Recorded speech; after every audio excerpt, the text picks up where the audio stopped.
যে চীন একটা আগ্রহ প্রকাশ করেছে যে এই তিস্তা নদীটাকে কনফাইন করার ব্যাপারে। এখানে আমি কোনো অসুবিধা দেখি না। আমি যদি চীনের কাছ থেকে লোন নেই, আমি যদি আমেরিকার কাছ থেকে লোন নেই, আমি যদি ভারতের কাছ থেকে লোন নেই আমার দেশের জন্য, সেটাতে আমি লোন পে ব্যাক করবো, এটা ফেরত দিব।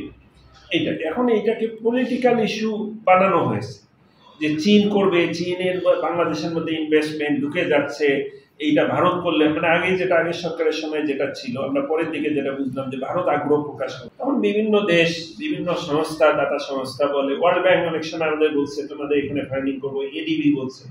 এখন এটা পার্শ্ববর্তী দেশ হিসাবে চীন বলতে পারে, ভারত বলতে পারে যে আমরা এখানে লোন দিব, কারিগরি সাপোর্ট দিব। তো এই ইস্যুটা আমরা যখন প্রথমে এসছে তখনই আমরা শুনেছি, আজকে থেকে অনেক বছর আগের কথা, যে চীন একটা আগ্রহ প্রকাশ করেছে যে এই তিস্তা নদীটাকে কনফাইন করার ব্যাপারে। এখানে আমি কোনো অসুবিধা দেখি না। আমি যদি চীনের কাছ থেকে লোন নেই, আমি যদি আমেরিকার কাছ থেকে লোন নেই, আমি যদি ভারতের কাছ থেকে লোন নেই আমার দেশের জন্য, সেটাতে আমি লোন পে ব্যাক করবো, এটা ফেরত দিব। এইটা এখন এইটাকে পলিটিক্যাল ইস্যু বানানো হয়েছে যে চীন করবে, চীনের বাংলাদেশের মধ্যে ইনভেস্টমেন্ট ঢুকে যাচ্ছে, এইটা ভারত করলে, মানে আগে যেটা আগের সরকারের সময় যেটা ছিল, আমরা পরের দিকে যেটা বুঝলাম যে ভারত আগ্রহ প্রকাশ করছে। সেটা সরকার সম্পূর্ণ, মানে সিদ্ধান্ত নেওয়ার অধিকার সম্পূর্ণ সরকারের। এটা ভারত করবে নাকি চীন করবে, এখানে তাদের বাধা দেওয়ারও কারো কিছু নাই। আমার নিজের দেশের মধ্যে আমি আমার নিজের নদীকে শাসন করব।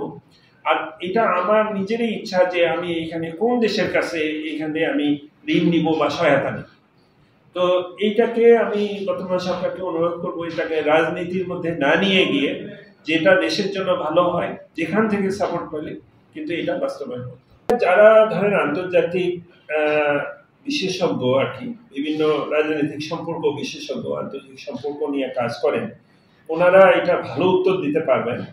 তবে এরকম আশঙ্কা তো করে থাকেন ওনারা যে যেহেতু ইন্ডিয়ার সাথে একটা লম্বা বর্ডার আছে ভারতের, চীনের, তো ইন্ডিয়া চীনের মধ্যে বর্ডার আছে, মাঝে মাঝে কনফ্লিক্ট তৈরি হয়, এখানে বিজনেসের ইস্যু আছে, আন্তর্জাতিক আমেরিকার সাথে সম্পর্ক কি রকম, এই ইস্যুগুলো থাকে, যার ফলে ওইরকম একটা আশঙ্কা তৈরি হতেই পারে। তবে আমি যেটা মনে করি, ভারত যদি বাংলাদেশকে ওইভাবে চিন্তাই করে যে চায়না এসে এখানে গোয়েন্দাগিরি করবে, এটা ঠিক আছে আমি করে দিব, তার আগে তো ভারত পানি দিতে পারে আমাদেরকে। ভারত যদি আমাদেরকে বন্ধুই ভেবে থাকে, তাহলে ভারত কিন্তু বলতে পারে যে আমি শুকনা মৌসুমে যে একতরফা ভাবে পানি প্রত্যাহার করতেছি গজলডোবা, এটা করবো না, আমরা চুক্তিটা এখনই করব, যদি ফেয়ার হয়ে থাকে। তখন আমরা ভারতের ওই উপদেশটা মানতাম যে চীন এসে যেন ভারতের গোয়েন্দাগিরি না করে, ভারত আসলে আমার একটা বন্ধু দেশ। আমরা তো ওই আস্থাটা তো ভারত আমাদের অর্জন করতে পারে না। তার তো শত শত উদাহরণ আমাদের দেশে আছে পানি নিয়ে। এখানে একটা জিনিস হলো, এই আন্তর্জাতিক আদালতে যাওয়ার জন্য একটা আইন আছে, এটাকে বলা হয় UN convention 1997 for non navigational water use.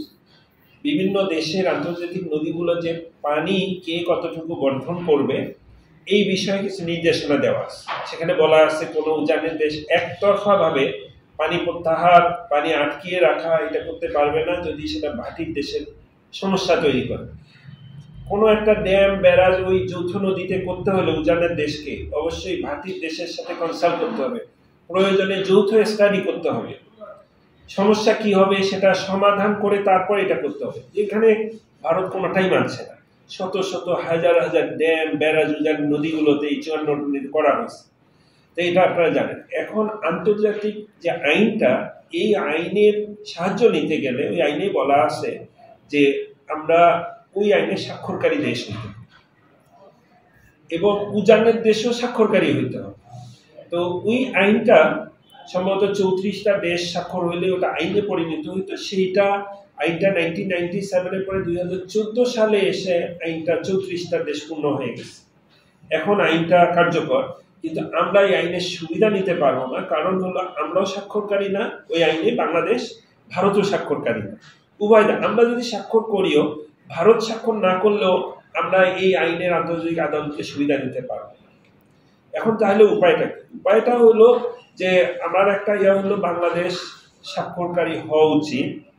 এই জন্য আমি তো ভাটির দেশ, আমি তো ক্ষতিগ্রস্ত, নাম্বার 1। আমার তো হারানোর এখানে কিছু নাই, আর আমি তো ন্যায্য অধিকার চাচ্ছি, আমি কেন স্বাক্ষর করবো না? আমি যদি কোনো একটা আন্তর্জাতিক ফোরামে এই কথাটা তুলি জাতিসংঘের অধিবেশনে, তখন তো যে কেউ বলতে পারে আপনি তো নিজেই ওই আইনে স্বাক্ষর করেন না, এই আইন মানেন না। নাম্বার ওয়ান হলো এটা। দ্বিতীয় হলো যে এইটা ভারত যদি স্বাক্ষর হয়তো করবে না, বা যদি না করে থাকে, তাহলে আমরা কি বলতে, আমরা তখন আমাদের কথাটা আরো একটু জোরালো ভাবে বলতে পারবো বিভিন্ন ফোরামে, ওয়ার্ল্ড ব্যাংকে বলেন, বিভিন্ন প্রতিনিধি সংস্থাকে বলেন, জাতিসংঘে বলেন যে আমরা কিন্তু এই আইনে স্বাক্ষরকারী দেশ, আমরা এখানে বঞ্চিত হচ্ছি, আমাদের মানুষ, আমাদের পরিবেশ এরকম ধ্বংস হয়ে যাচ্ছে। আপনি এক ফারাক্কার ইম্প্যাক্ট দেখেন সাউথ ওয়েস্ট রিজনে, আমাদের যশোর, খুলনা থেকে শুরু করে সাতক্ষীরা, লবণাক্ততা, একটা ব্যারাজের ইম্প্যাক্ট, ফারাক্কা ব্যারাজের ফলে একেবারে লবণাক্ত হয়ে গেছে। এই জিনিসগুলো আমাদের তখন আরো জোরালো ভাবে তুলে ধরতে আন্তর্জাতিক মাধ্যমে সুবিধা।